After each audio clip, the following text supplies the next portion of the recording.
Bonjour à toutes et à tous et bienvenue dans le deuxième épisode de Des ligaments croisés. Après la première vidéo, j'ai eu beaucoup de retours très positifs. Je suis content, même si ça n'a pas fait énormément de vues. Je suis content des retours qu'il y a eu. Il y a eu pas mal de gens concernés qui m'ont écrit pour qu'on échange. On a bien discuté de tous les process entre la blessure et l'opération, puis jusqu'au post-opératoire. Donc c'était super intéressant. Dans cette vidéo-là, donc, ça va être le moment que j'attends depuis le début en vrai.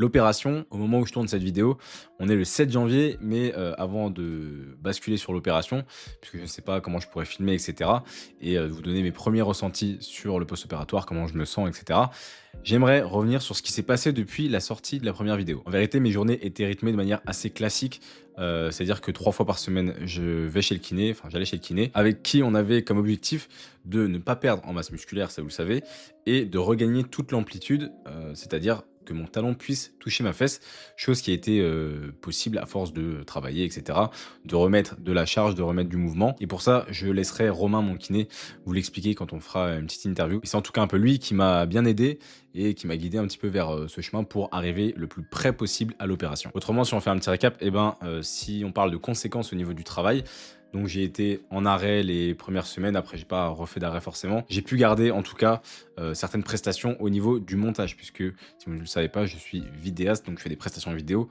pour des entreprises, pour des fédérations, des clubs, des ligues, des événements. Donc ça implique de la captation, donc aller filmer sur le terrain, et du montage derrière. Pour les prestations que j'avais déjà engagées, je me suis fait remplacer pour la partie captation et j'ai gardé la partie montage, qui est en vérité la partie la plus importante, on va dire, puisque 2 personnes sont capables de filmer de la même manière, mais par contre le montage ne sera pas le même en fonction de la personne. Je suis allé voir un petit coup mes coéquipiers quand même du basket, parce que ça me manque un petit peu, et puis je voulais passer les voir parce qu'on n'avait pas trop échangé depuis.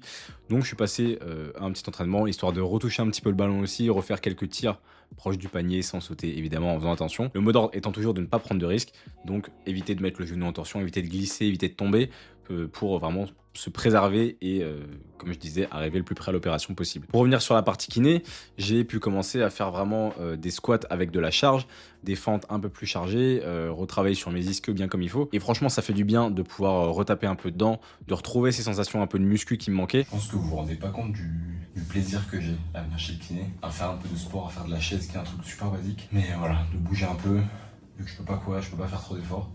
C'est un peu le seul endroit où je peux bouger, je peux me dépenser un peu, donc vraiment je prends chaque séance avec plaisir. Et puis l'avantage aussi, c'est que on progresse au fur et à mesure du temps, on met un peu de difficulté sur les exercices, on met un peu de charge aussi, et ça fait du bien de retrouver des barres à squat, de retrouver un peu de poids sur les fentes, etc., de mettre un peu de contrainte. Je remercie Zoubir aussi, que vous avez vu dans la première vidéo, qui m'a vraiment adapté ma programmation et mes séances de sport pour continuer à muscler le haut du corps. Bien muscler la jambe gauche, parce que ça c'était très important, et puis le faire petit à petit sur les 2 jambes et refaire des exercices de presse, de squat, qui sont des mouvements polyarticulaires et donc très importants puisque ça sollicite plein de muscles. Il y a une co-contraction entre les ischios et les quadris, et ça c'est très important de solliciter tout ça, puisque c'est ces muscles-là qui vont prendre le relais sur l'absence de ligaments dans le genou. Autrement, moi ce que j'ai kiffé, c'est quand même de pouvoir reconduire, de pouvoir remarcher sans béquille normalement. Là en fait, au moment où je vous parle, je suis à J-2 de l'opération et j'ai l'impression d'être juste normal comme avant. Juste, je sens que mon genou me tire un petit peu, par exemple, quand je suis accroupi un peu trop longtemps. J'ai pas essayé de faire de torsion, je vous l'ai dit, donc j'ai pas envie de le tester.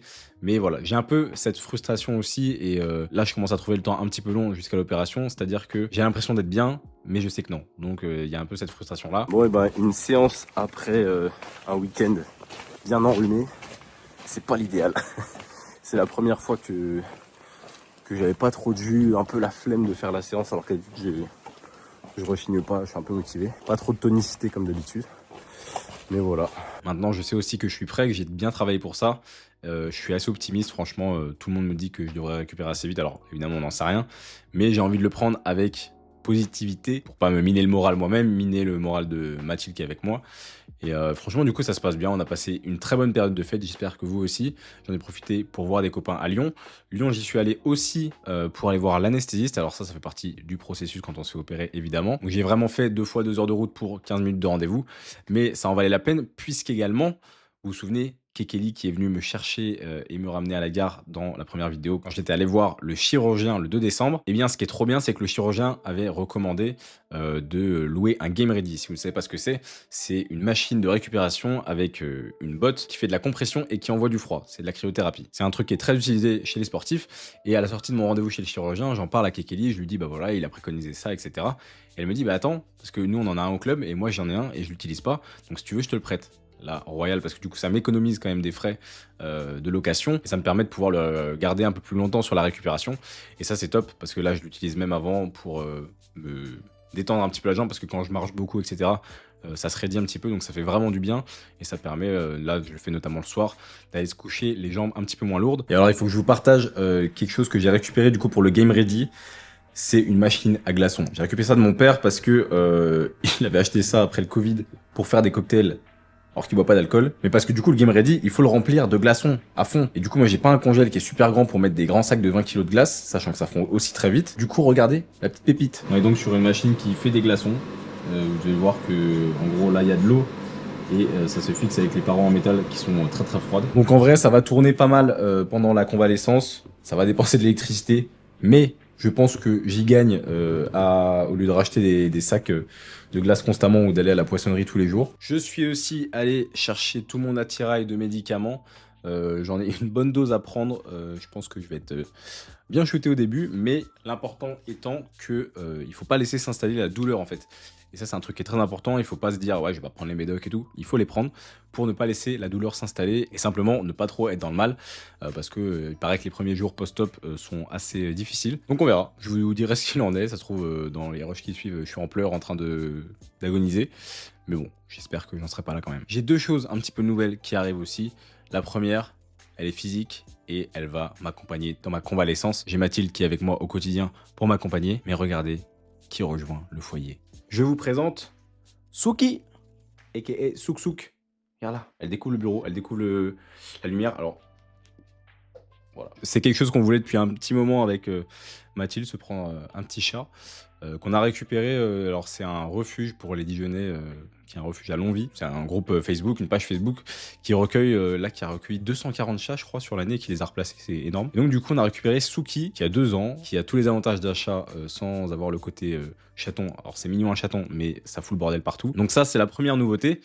La deuxième nouveauté, je ne sais pas à quel moment cette vidéo sera sortie, mais le 27 janvier, je lance un podcast qui s'appelle « C'est quoi sa vie ?» Je vous pitche ça rapidement. Le but, c'est de raconter les histoires uniques de personnes ordinaires. Comme ça vous paraît peut-être un peu bizarre, mais en fait, souvent dans la rue, quand je croise quelqu'un qui m'intrigue un peu, je me demande c'est quoi sa vie avant que je croise cette personne-là, qu'est-ce qu'elle a fait dans sa vie pour en arriver là. Des fois, je me dis ça avec des personnes qui sont handicapées, genre amputées d'une jambe ou des choses comme ça. Souvent, je me dis ça avec des SDF parce que en fait, je me dis qu'est-ce qui fait que dans ta vie, tu te retrouves à la rue. Ça veut dire que t'as pas forcément de famille, t'as pas forcément d'amis sur qui tu peux compter, t'as perdu tout ton argent, enfin, ça, c'est des processus qui m'intéressent grave, et vraiment, j'adore rencontrer du monde, et c'est pour ça qu'en fait, j'ai envie de faire un peu un focus sur les inconnus qu'on croise au quotidien. Petit projet de 2025, le premier épisode, il est avec une de mes grand-mères, le deuxième sera avec l'autre grand-mère, et c'est des instants que je suis trop content d'avoir capturé parce que c'est quelque chose que je voulais faire depuis longtemps, et ça, c'est ma petite morale de la vidéo. Faites les choses quand vous les avez dans la tête avant de les regretter. Parce que là, du coup, j'ai réussi à capturer la vie de mes deux grands-mères racontée par elles-mêmes dans une bonne qualité, enfin la qualité que vous voyez là, avec le son que vous avez là. Et du coup, je me dis c'est un trop bon support pour garder ça un jour. Et je sais que ça peut peut-être inspirer du monde, mais rien que moi, à titre personnel, de me dire que peut-être un jour, mes enfants, mes petits-enfants, je pourrais leur dire, bah regardez, votre grand-mère, elle a vécu ça, c'était cette personne. Et l'entendre parler, parce que aussi, la voix, c'est quelque chose qui se perd très vite quand on perd quelqu'un. Et du coup, c'est aussi pour ça que je voulais faire ce projet-là. Donc, si vous voulez aller suivre, c'est quoi sa vie sur Instagram, sur TikTok, sur Facebook et sur YouTube, évidemment. Et si vous tombez sur cette vidéo et que vous avez envie de venir raconter votre parcours, que vous avez vécu des trucs assez particuliers, c'est pas forcément des trucs positifs ou des trucs négatifs, c'est souvent les deux, puisqu'on fait un peu la chronologie de la vie. Et bien, je vous mets dans la description, il y a un petit formulaire qui vous permet de vous inscrire, entre guillemets, et après que je vous recontacte peut-être pour que vous veniez raconter votre vie dans le podcast. Et du coup, voilà, venez suivre. C'est un nouveau projet qui n'a rien à voir avec le basket et qui vraiment m'anime de l'intérieur. Je suis trop content. Donc si le cœur vous en dit, venez faire un petit tour, likez, partagez et parlez-en à vos amis. Voilà un peu pour ce qui s'est passé en tout cas dans le mois de décembre. Je vais vous laisser avec la suite, c'est-à-dire l'opération. On est mardi quand je tourne cette vidéo. Demain, mercredi, on part à Lyon et il y a mon père qui vient me récupérer jeudi sur Lyon. Voilà, je rentre à 9 h jeudi à l'hôpital et c'est en ambulatoire, donc ça veut dire que je ressors dans la même journée. Si vous avez des recommandations de livres ou d'activités que je peux faire pendant ma convalescence, je vous en prie, lâchez-vous dans les commentaires. Je lirai tout, évidemment. De toute façon, j'aurai que ça à faire. Et let's go pour l'opération. J'attends ça depuis longtemps. Ça va être le jour 0 de ma remise à 100%. Et j'ai trop hâte de ce qui m'attend en vrai, même si ça va être dur. J'ai hâte parce que c'est des petits challenges à chaque fois, des petits objectifs qu'on se fixe. On redécouvre un peu son corps. Go, repartir un peu à 0. Mais ça va être cool. Let's go.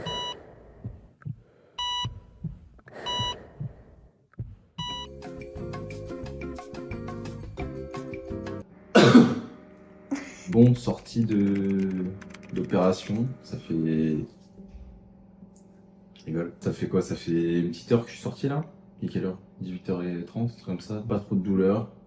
Il y a le kiné qui est passé pour faire le premier levé pour voir comment j'arrive à marcher un peu avec les béquilles. Parce que je peux me poser en appui sur mon pied, c'est un truc que je savais pas du tout.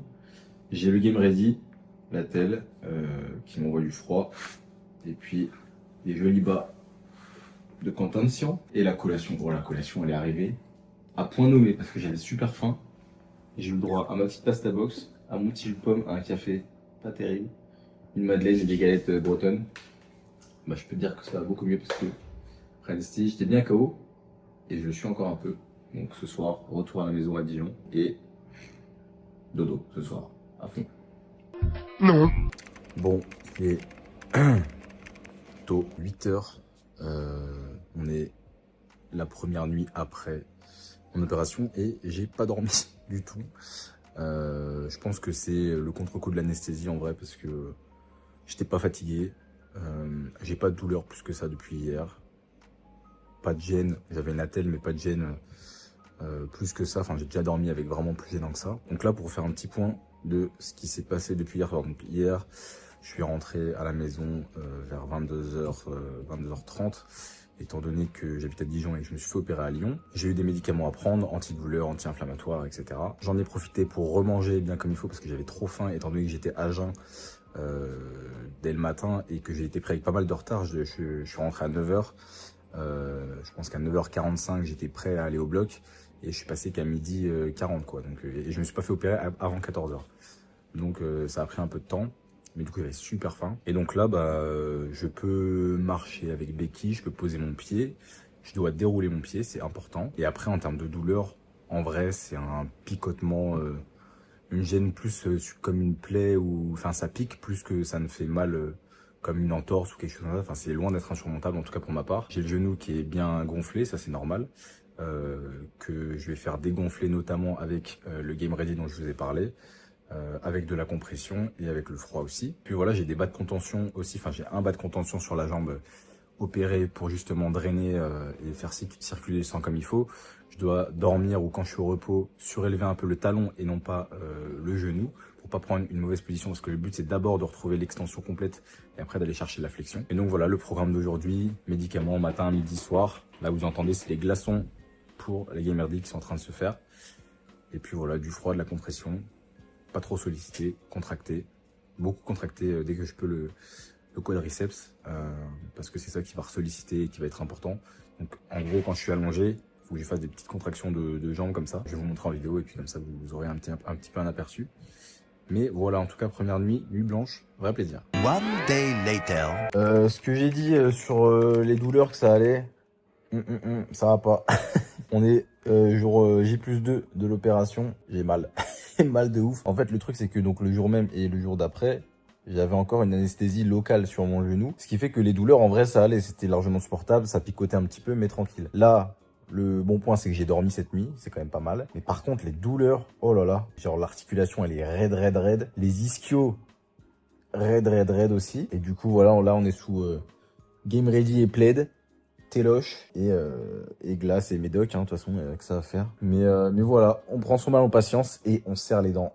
Mais là, j'avoue que ce matin, c'était un peu chaud. Mais je me dis, si ça, c'est le pic de la douleur, en vrai, ça va. Parce que si ça se réveille là, ça veut dire que normalement, c'est censé après décroître avec les médicaments et le temps qui passe. Donc voilà, on verra.